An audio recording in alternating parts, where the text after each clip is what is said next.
Welcome to East Coast Meets West Coast with Sarah and Julia. And I'm on the West Coast. She's on the East Coast, just in case. We need to rearrange our logo a little bit. But what a great logo, because it's exactly what we're doing. And what we're doing on our Thursday Hangouts is going in a little bit deeper and more depth with more education and more support for those of us or those of you who really like our Hangouts and are getting benefit from it and want more. So on Monday, we do a Monday morning momentum to get you up things for the week. On Thursday, we do a deeper dive to get you through Friday on the weekend and really carry you forward so that your business, your project does not stop and you don't stop either. So I'm Sarah Coolidge. I'm on the West Coast, as I said before. You can see, I hope, down here, CEO Space West. Well, it's supposed to say ceospacewest.com, so I'll finish that. I'll fix that in a minute. But my organization, I work with CEO Space. You can find my information at ceospacewest.com. And what I specialize in is helping people grow their businesses and helping them get stable in their own motivation and their own reason for why they're doing it and exactly what's the best right next step for them on their journey, because it's different for each one of us. And Julia, why don't you introduce yourself? I'll fix my website. That sounds wonderful. Hi, everybody from the East Coast. This is Julia Flynn Worry, and I'm coming to you from Baltimore, Maryland.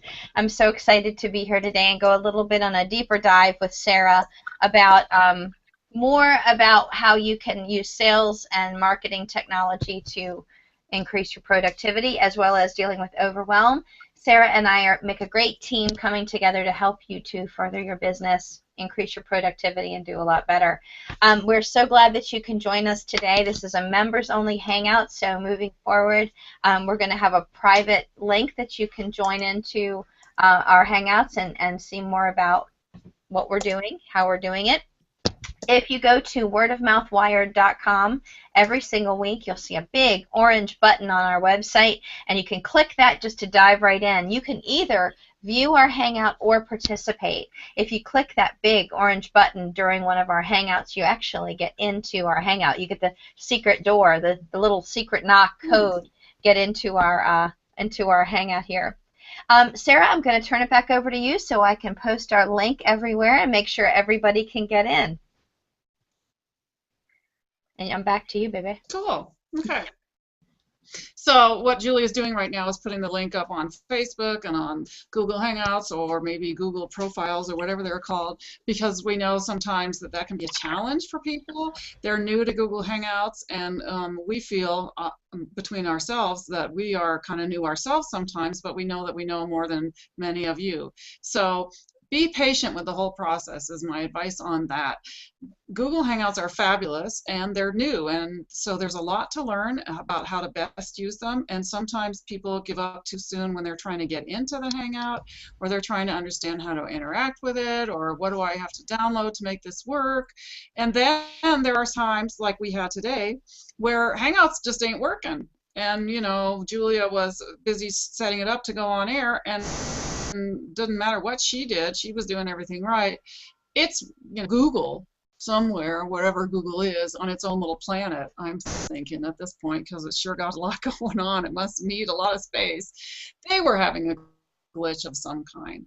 And so it may very well be that you can be trying to get into a Hangout, trying to interact with us, and you're not doing anything wrong at all. It's just that, because it is still pretty new technology and it's pretty big.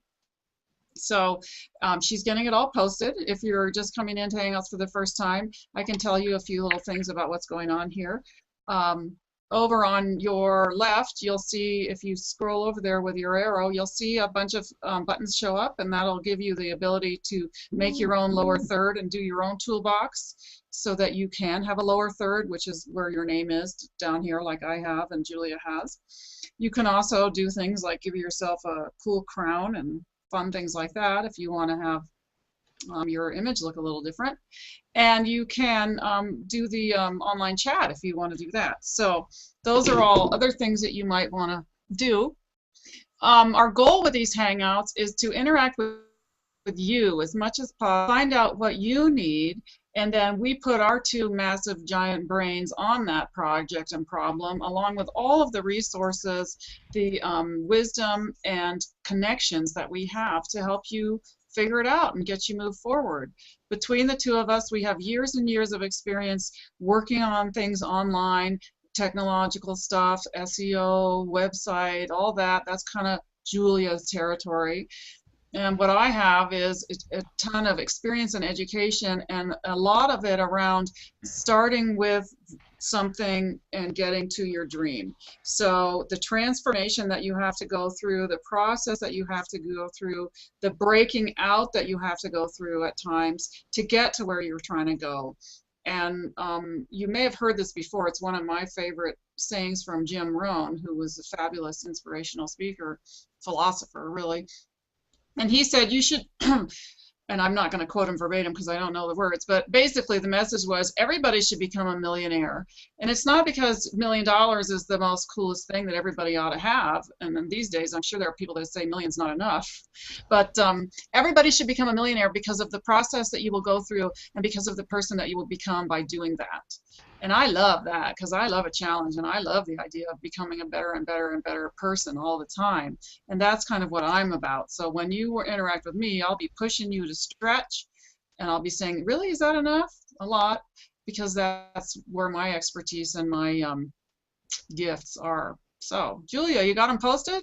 I'm getting them there. I am really getting them there. It's working out just great. I'm so excited to have these things working. I'm putting it onto our meetup right now. Let me make sure that I'm flipped over so you can see me. I'm putting it onto our meetup right now.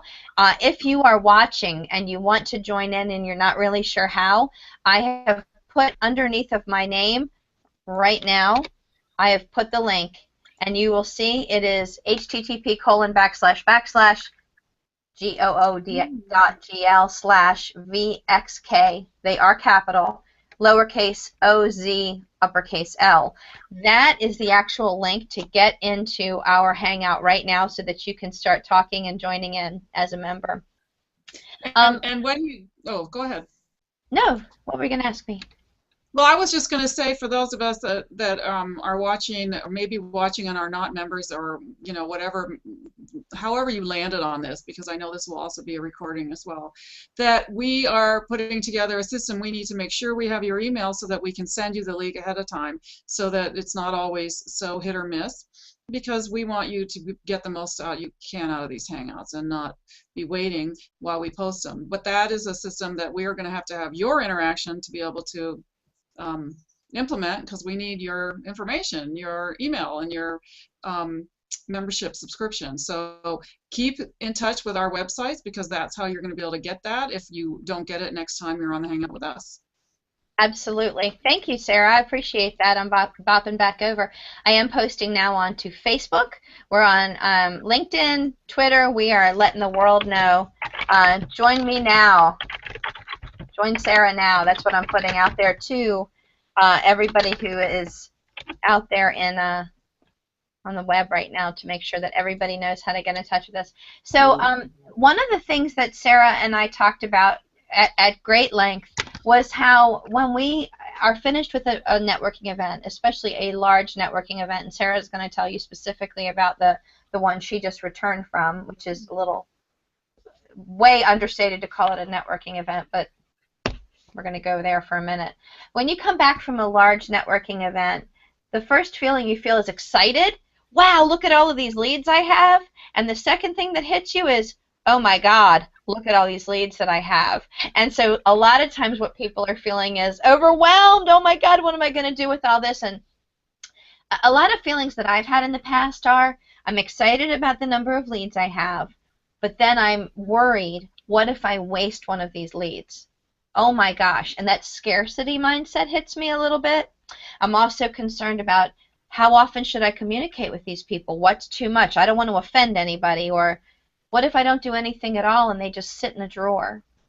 So Sarah and I really felt that today was the perfect day to talk about what to do when you return with an enormous amount of material, leads, information, prospects, whatever you want to call that, what you're supposed to do with that to either move forward into momentum and in my case, make some money, honey. So that's what we want to speak with you about today. And Sarah, I'm going to flip back over to you so you can talk a little bit about where you just came from. So great, Julia. I just came from CEO Space and our business growth conference, which we have 5 times a year. And I got back day before yesterday and have hit the ground running getting home. So I really, when we're there, we collect lots and lots of leads. And we build relationships. And it may be, for instance, that when you go, I just was there in August. I'll be going again in October. When I'm going there again in October, I may very well meet a lot of the same people, but I will have a different thing that I'm interacting with them about. So I will collect leads again for a different reason. And so it is true, and it's so important that when we come home from any event, and for me, I'm networking all week long all the time, I end up with lots of cards and names and phone numbers, and I want very much to not let anyone slip through the cracks, because I believe I don't meet people if I'm not supposed to meet them. It may be that I'm supposed to meet them, it may be that they're supposed to meet me, but I feel a duty, an obligation that I would like to make sure that I'm doing my best to honor that enough, to nurture it enough to make sure that we're both clear. Why did we meet each other? What is it that we're maybe supposed to do together? Maybe all it is I really like you, and that's that. Maybe it's I'm supposed to connect you to so-and-so over there. Maybe it's you're my next teacher. Maybe it's I'm your next teacher. We don't know. And I think sometimes we get narrow-minded about, okay, I need to get somebody to do this for me or with me. And we don't realize that, well, you might have met the perfect person that's going to help your kid with something, or your friend Julia with something. And when we expand it that way, then our hearts get involved, and then okay, I don't want to let anybody down here. How do I do it? How do I do it? And it is something that I'm getting better at, and I want to be, when I leave the planet, like the world's best follow-upper, because it's so important to me, and I really believe, of course, when it comes to business, the money is in the follow-up. So having said that, I'm remembering a really great free program that I learned about a little while ago, and I can't remember the name of it. So when Julia takes over, I'm going to damn us out of here to go get my notes so I can at least tell you about it, because it's a simple way to begin that follow-up process. There's lots of different tools that we can use, and some of them cost money, and we need to spend the money sometimes. And some of us are on a budget and would like to have access to tools that are cheap or free, because that's where we're at. So she's run away. Now she's back. Good. Oh yeah, I went to get props. Props. Okay. Oh, I love a good prop. My theater days from high school are coming back. I love a good prop. So what I grabbed right now are my last package of leads from my last networking event. Can you see how thick that is? You got a little fuzzy here. Maybe you can. You can hold. Yeah, I mean, it looks like it's about 2 inches thick. Yeah, it's actually like 5 inches thick. No, so it's way more than it's a lot. Yeah. Yeah. Okay. Oh yeah, it's big. Good job. Well, good job, or and then here, this is a lot less. This is just this was a small networking single event right here. Okay, Sarah, this was what I passed out at my event, and I want to show this, and we'll talk about this a little later. There's my picture, my information. The reason I wanted to show you that big pile of cards was not to say, ooh, look at all the cards I've given out, or look at all the cards I have, but the reason I wanted to show you that is because I haven't done anything with them. Oh, now you will. Exactly. So this is as much for people out there watching as it is for me. I have this big group of leads, and what I said, I was being completely honest when I said I get this scarcity mentality. Either A, I'm going to burn through those leads and not turn any of those leads into a new client. B, I'm going to waste them. I'm going to somehow, some way waste those leads by either offending them because I'm contacting them too much or not enough. And 3, C, what am I supposed to do to really organize all that stuff? So those are those are my biggest concerns when I have a big stack of leads like that. I will share one tip right off the bat, because Sarah, did you want to go find the Yeah, information you're I'll looking go right now. I'll be right back. Okay, I want to share a tip that was given to me. The networking event that I attended was many days and many different events, but this would work just the same way for you as a tip if you were someone who was doing networking events in succession, but you didn't have time to organize the contacts at the end of every single event. So in other words, you know that you're going to go to 5 networking events this week or this month, but you know for a fact you don't have any way of getting back in touch with those people right away, and you want to keep everything organized. What I learned was to get these wonderful Ziploc baggies, the kind with the zipper lock. So you can see here it's the kind that slides, a slider. You can either get them in a gallon size. This is a quart size, so it's a little tiny. But what you do is you take the whole package of all of the cards that you get at that one particular event. You put them right into the hefty Ziploc bag here. Some people write directly onto the bag. I tend to put a Post-it note inside of the bag. So I actually either use a piece of masking tape, Scotch tape at the top, or I will tape something to the inside so that I can keep track of everything, so that I remember at which event that I received them and what the date and the time was. That's for the overall group of material. Now, for each individual document, I'm going to actually write down at the top what the event was and where I was, what the date and time was, and if there's anything I can write on the card that will jog my memory as to why I wanted to take that person's business card. I'm going to stop with that because we're going to go a little bit deeper onto a specific technique that we use with how we explain ourselves. Actually, I'm gonna throw it out there. When I met these folks, July 20th, I actually introduced myself and my business in a specific way. I described myself, and I was promoting a particular product or service. I also want to put that on the outside of the bag. What did I say to those folks so that when I contact them, I can say that I'm Julia Flynn Worry with Word of Mouth Wired, and I do a meeting every Monday morning, 10 a.m. to 10:30 a.m. Eastern Time, 7 to 7:30 Pacific Time, where we talk about momentum. If that's what I introduced to these people, but I didn't say that to these people, and I didn't remember that, then if I try to say that to this group and I didn't say it, it's going to get all confused. So I learned that tip, I think it was last summer. What do you think of that, Sarah? Well, that's exactly what I do, and I mean, I don't know if I do it exactly. I mean, I use a Ziploc bag, and I always put a note to myself in there. This is where I got these. This is what I said to them, so that I remember it. Because when I follow up with them, if I have to remind them, how did we meet? You know, because I say that to people all the time. Someone will call me, and I'll say, okay, just give me a minute. Tell me again, who are you? How did I meet you? Not because I'm suspicious, but because I'm not remembering so far, and I want to, because then I can remember why I gave them the card, what I was thinking in that moment, and why I wanted to, you know, connect with them. So they have to be able to tell me that information, and vice versa. When I call someone, I can't expect that if I met 50 people this week, that every single one of them I made such a great impression on that they're all going to be like, oh, it's Sarah, yay.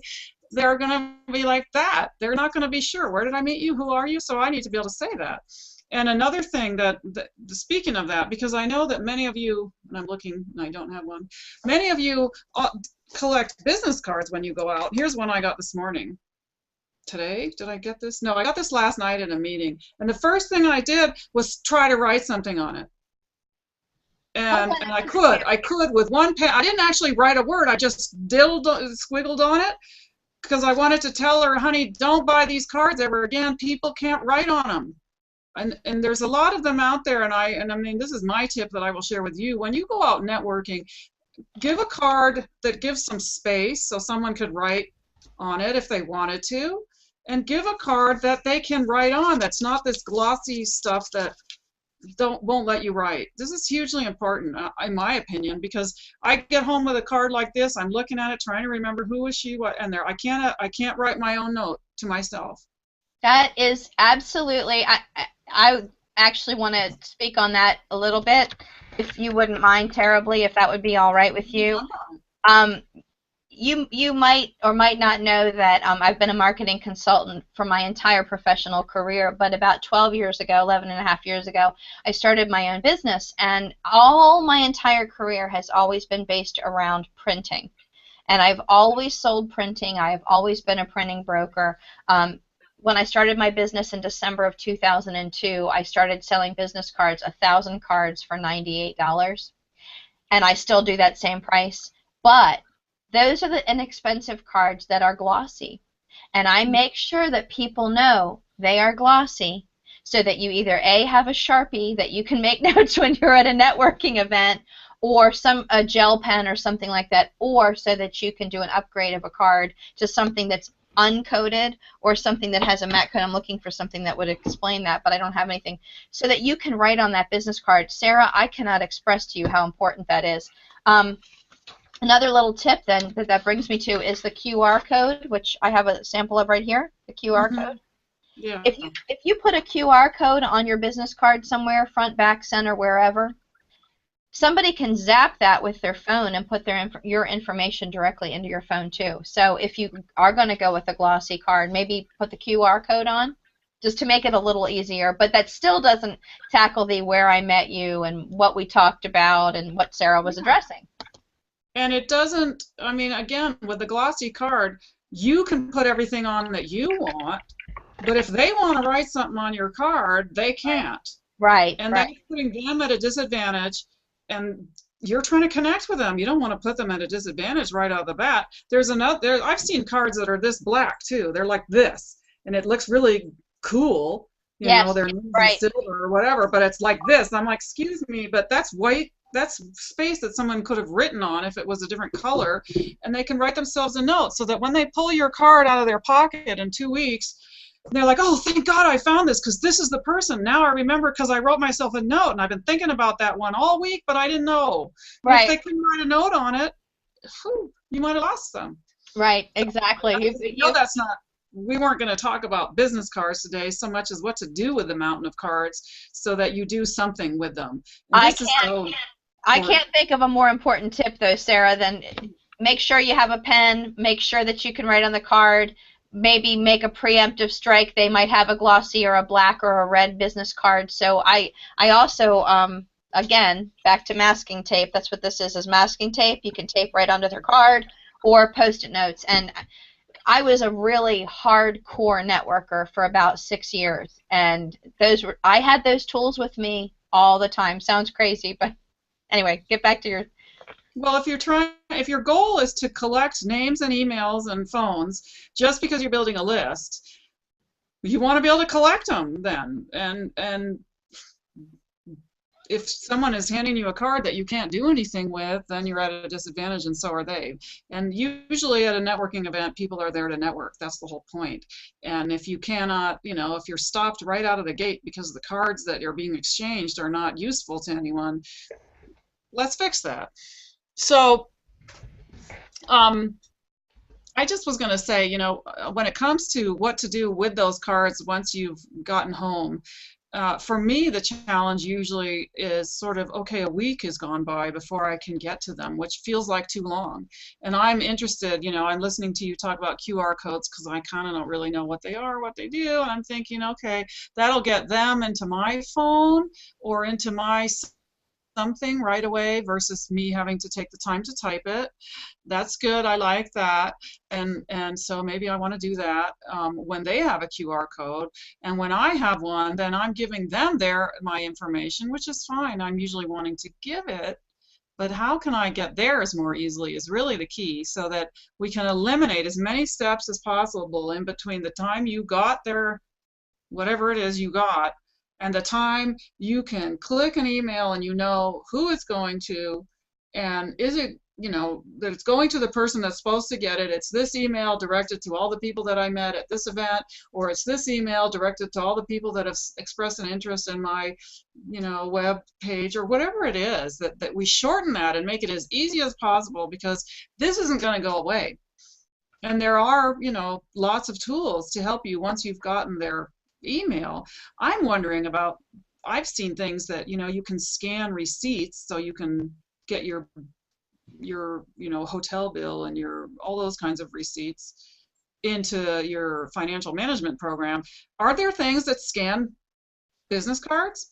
Well, Because I met somebody at this last event who does like an electronic business card.